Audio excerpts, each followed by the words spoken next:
चलिए आज हम सीखते हैं ऑर्गेनिक बेसिक से, बिल्कुल बेसिक से। ऑर्गेनिक के लिए मुख्य रूप से आपको केमिकल बॉन्डिंग जानना जरूरी है और पीरियोडिसिटी, पीरियोडिक टेबल वगैरह जानना जरूरी है। लेकिन हम यहाँ एकदम बेसिक से सीखेंगे, है ना। ऑर्गेनिक हम सीखेंगे। पहले हम देखते हैं कि ऑर्गेनिक वर्ड बना कैसे है। तो ऑर्गेनिक वर्ड जो बना है वह आपको ऑर्गेनिज्म से बना है। ऑर्गेनिक जो बना है वह ऑर्गेनिज्म से बना है। ऑर्गेनिज्म का अर्थ होता है लिविंग, जितने भी लिविंग बीइंग है, लिविंग बीइंग, वह सब क्या है, ऑर्गेनिक है। ठीक है ना। यानी इसको हिंदी में आप ऐसे समझिए, जो सभी जीवित, जितने भी जीवित हैं, सभी जीवित प्राणी जितने भी हैं, है ना, वह सभी के सभी आपको ऑर्गेनिक ऑर्गेनिज्म है। ठीक है ना। तो अर्थात यह ऑर्गेनिज्म जो होते हैं वह ऑर्गेनिज्म आपको जूलॉजिकल किंगडम में, ना, जूलॉजिकल जूलॉजिकल किंगडम किंगडम और बॉटनिकल किंगडम, बॉटनिकल किंगडम में ये होते हैं। साथ ही कुछ माइक्रो ऑर्गेनिज्म में भी होते हैं। माइक्रो ऑर्गेनिज्म, जैसे माइक्रो ऑर्गेनिज्म के रूप में आपको जैसे बैक्टीरिया हो गया, ठीक है ना, बैक्टीरिया हो गया, चाहे आप फंगी जितना हो गया, है ना, ये सब आपको ऑर्गेनिज्म है। ठीक है ना। इसी ऑर्गेनिज्म से हमको ऑर्गेनिक वर्ड मिला है। ये तो रही बात, ऑर्गेनिक वर्ड कहाँ से मिला है ये हम जाने। तो अब हम इतना जानते हैं जो ऑर्गेनिक केमिस्ट्री में जितने भी कंपाउंड होंगे वह सभी आपको जूलॉजिकल किंगडम से या बॉटनिकल किंगडम से या माइक्रो ऑर्गेनिज्म से पाए जाएंगे। इतना बात हम लोगों ने समझा। ठीक है ना। तो आप पहचानेंगे कैसे? अब जैसे मान ले है कि आप टेबल पर बैठते हैं, तो टेबल क्या वुड है, वुड से बना है, इसलिए वह क्या हो गया, वो बॉटनिकल किंगडम से हुआ, तो वो आपको ऑर्गेनिक कंपाउंड है ना, वह क्या है, ऑर्गेनिक कंपाउंड है। तो आप ऐसे समझे, कोई भी सब्सटेंस जिसको हम कंबशन कराएं, जलाएं, बर्न कराएं, जलाने के बाद वह ब्लैक प्रेसिपिटेट दे रहा है, तो वह ब्लैक प्रेसिपिटेट कार्बन है, इसीलिए वह क्या होगा, ऑर्गेनिक होंगे। आप इतना समझ जाए, अर्थात हम ये समझ गए जो ऑर्गेनिक में कार्बन निश्चित होंगे, क्योंकि बर्न होने के बाद, कंबशन करने के बाद वह एक ब्लैक प्रेसिपिटेट के रूप में बच जा रहा है। ठीक है ना। और जलता क्या है, बर्न क्या होता है, तो बर्न नेचर में कोई एलिमेंट नहीं, सिर्फ हाइड्रोजन ही बर्न होकर के एनर्जी में कन्वर्ट होते हैं। बाकी सारे एलिमेंट बर्न होकर कोई कंपाउंड का फॉर्मेशन करेंगे, और ये जो है ना वह एनर्जी भी रिलीज करेंगे और वाटर मॉलिक्यूल का भी फॉर्मेशन करेंगे। अर्थात हम इतना जान गए जो ऑर्गेनिक में कार्बन रहेंगे और कार्बन के साथ साथ हाइड्रोजन भी होने की संभावना है। ठीक है ना। और कंबशन करने में हेल्प कौन करेगा, ऑक्सीजन करेगा, तो ऑक्सीजन की भी प्रोबेबिलिटी है ऑर्गेनिक में पाने का। ये सारे एलिमेंट हैं। और नाइट्रोजन है, इन नाइट्रोजन, ऑक्सीजन और हाइड्रोजन बार बार आपस में रिएक्शन नहीं करे, ये दोनों आपस में रिएक्शन नहीं करे, इसे कंट्रोल करने के लिए यहाँ नाइट्रोजन है। ठीक है ना।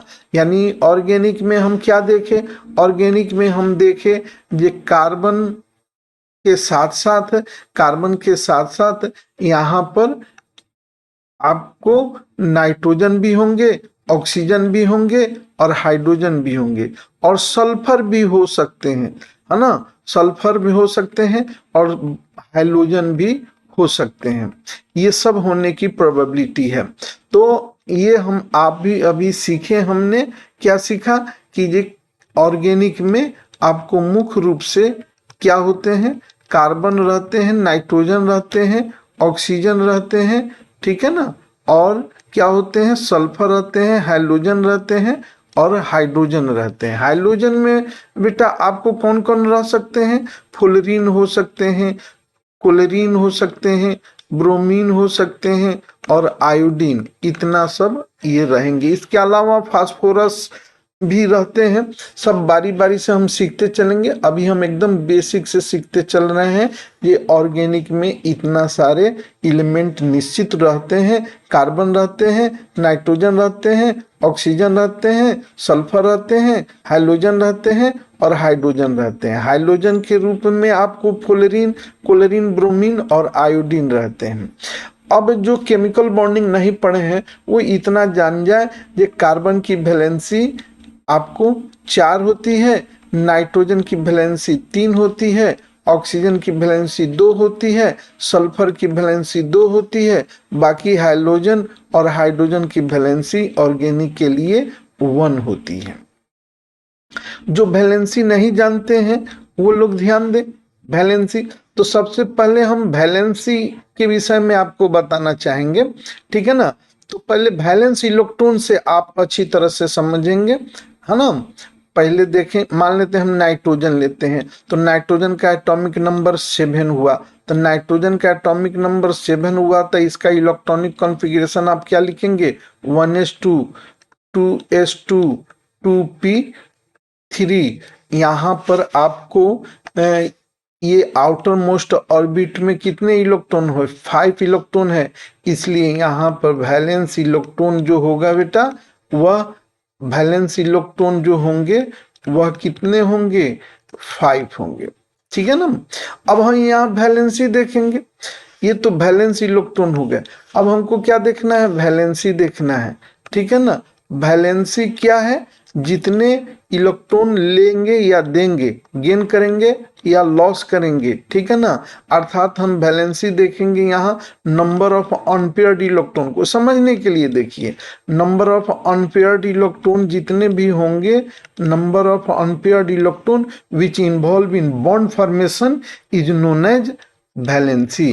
जितने अनपेयर्ड इलेक्ट्रॉन होंगे जो बॉन्ड फॉर्मेशन में भाग लेंगे उसी को हम वैलेंसी कहेंगे। तो यहाँ नाइट्रोजन में देखिए, यहाँ पर नाइट्रोजन में यहाँ पर ये पेयर इलेक्ट्रॉन है और ये पी में, पी ऑर्बिटल में, अर्थात px और py और pz एटॉमिक ऑर्बिटल में एक एक अनपेयर्ड इलेक्ट्रॉन है। तो ये वैलेंसी यहाँ पर 3 हो गई, वैलेंसी इलेक्ट्रॉन 5 हो गया और वैलेंसी 3 हो गई, ठीक है ना। अब हम यहाँ पर देखेंगे, वैलेंसी जान गए, वैलेंस इलेक्ट्रॉन जान गए, है ना। अब हम कोवैलेंसी देखेंगे। कोवैलेंसी किसे कहते हैं, कोवैलेंसी कहते हैं जिसमें जो number of orbital, number of orbital, number of orbital which involve in bond formation, number of unpaired electron जो बॉन्ड फॉर्मेशन में भाग ले ले, तो उसे हम लोग क्या कहेंगे, उसे हम लोग वैलेंसी कहेंगे। और वैलेंसी किसे कहेंगे, नंबर ऑफ ऑर्बिटल जो बॉन्ड फॉर्मेशन में इन्वॉल्व हो।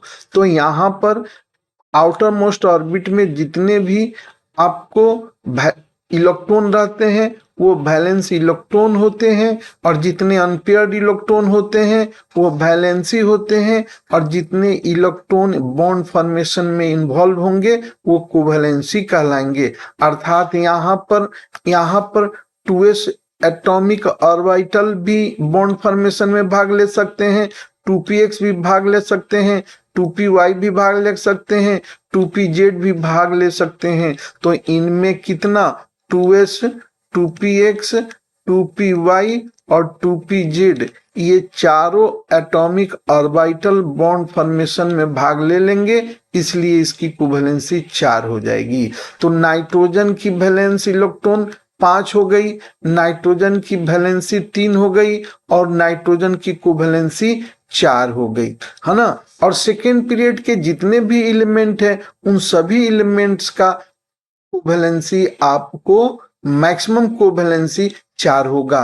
कार्बन का मैक्सिमम कोवैलेंसी 4 होगा, नाइट्रोजन का मैक्सिमम कोवैलेंसी 4 होगा, ऑक्सीजन का मैक्सिमम कोवैलेंसी 4 होगा, सल्फर का मैक्सिमम कोवैलेंसी ज्यादा हो सकते हैं। कौन कौन हो सकते हैं? 3s, 3px, 3py, 3pz और डी के 5 ऑर्बिटल। ठीक है ना? तो ये 5 डी का ऑर्बिटल और 3 पी का ऑर्बिटल और एक ये, तो 4 और 5 9 ऑर्बिटल सल्फर का मैक्सिमम कोवैलेंसी हो सकते हैं। लेकिन इन्वॉल्व आपको 8 ही ऑर्बिटल होते हैं मैक्सिमम। होने के लिए 9 हो सकते हैं, होने के लिए सल्फर का 9 मैक्सिमम हो सकते हैं, लेकिन इन्वॉल्व होते हैं आपको, ठीक है ना, ये आपको मैक्सिमम 8 इन्वॉल्व हो सकते हैं। ठीक है ना? इसलिए और हैलोजन में, हैलोजन की बात उसी तरह है। ठीक है ना? तो हम कोवैलेंसी समझ गए, वैलेंसी समझ गए, वैलेंस इलेक्ट्रॉन समझ गए। अगर किसी व्यक्ति को कोई परेशानी हो तो ये कमेंट बॉक्स में बताएंगे, तो फिर से हम उसका एक अलग सेपरेट वीडियो बना देंगे। क्योंकि अभी हम तो केमिकल बॉन्डिंग पढ़ा नहीं रहे हैं, हम अभी आपको ऑर्गेनिक सिखा रहे हैं। ठीक है ना? तो अभी अभी हम लोगों ने क्या सीखा? हम लोगों ने सीखा क्या? कार्बन की वैलेंसी 4 होगी, है ना, नाइट्रोजन की वैलेंसी 3 होगी, ऑक्सीजन की वैलेंसी 2 होगी, सल्फर की कितनी होगी? 2 होगी, क्लोरीन की 1 होगी, ब्रोमीन की 1 होगी, है ना, और आयोडीन की भी 1 होगी, आयोडीन की भी 1 होगी, फ्लोरीन के भी 1 होगी और हाइड्रोजन की भी 1 होगी। ठीक है ना? हाइड्रोजन की भी वैलेंसी 1 होगी। जो केमिकल बॉन्डिंग नहीं पढ़े हैं वो वैलेंसी जान जाए, कोवैलेंसी जान जाए, वैलेंस इलेक्ट्रॉन जान जाए। ठीक है ना? अब हम फिलहाल इतना आपको यहाँ पर सिखाने जा रहे हैं जब वैलेंसी और कोवैलेंसी क्या है। कोवैलेंसी में पेयर इलेक्ट्रॉन रहते हैं बॉन्डेड करने के बाद, है ना। तो कहने का अर्थ यहाँ हम सिखाने जा रहे हैं कि कार्बन का वैलेंसी यहाँ पर 4 हो गया। ठीक है ना? 4 हो गए, अर्थात कहने का अर्थ हुआ क्या? यहाँ पर कार्बन के 4 अनपेयर्ड होंगे, 2 अनपेयर्ड रहेंगे और एक्साइटेड स्टेट में जब आएंगे तो 2 और अनपेयर्ड इलेक्ट्रॉन हो जाएंगे, तो 4 अनपेयर्ड इलेक्ट्रॉन हो जाएंगे और ये 4 किसी और से इलेक्ट्रॉन लेकर के शेयर करेगा, इसलिए इसकी कोवैलेंसी इसकी 4 हो गई। 4 एटॉमिक ऑर्बिटल इन्वॉल्व हो रहा है। ठीक है ना? तो यहां पर इसकी कोवैलेंसी आपको कितना हो गई? 4 हो गई। ठीक है ना? और नाइट्रोजन की कोवैलेंसी कितना हो जाएगी? नाइट्रोजन की कोवैलेंसी आपको यहाँ पर 3 हो जाएगी। ठीक है ना? और ऑक्सीजन की कोवैलेंसी 2 हो जाएगी, सल्फर की 2 होगी। हम इसको अलग अलग तरीके से लिख सकते हैं। कार्बन की वैलेंसी 4 है तो चारों तरफ से लिख सकते हैं, या जरूरत पड़ने पर 2 एक तरफ 2 एक तरफ कर सकते हैं, या 3 एक तरफ 1 एक तरफ कर सकते हैं, या 2 एक तरफ 1 एक तरफ 1 एक तरफ कर सकते हैं। इस तरह से हम लोग इसको कर सकते हैं। ठीक है ना? और नाइट्रोजन की कोवैलेंसी को भी हम तीनों डायरेक्शन में डाल सकते हैं, है ना।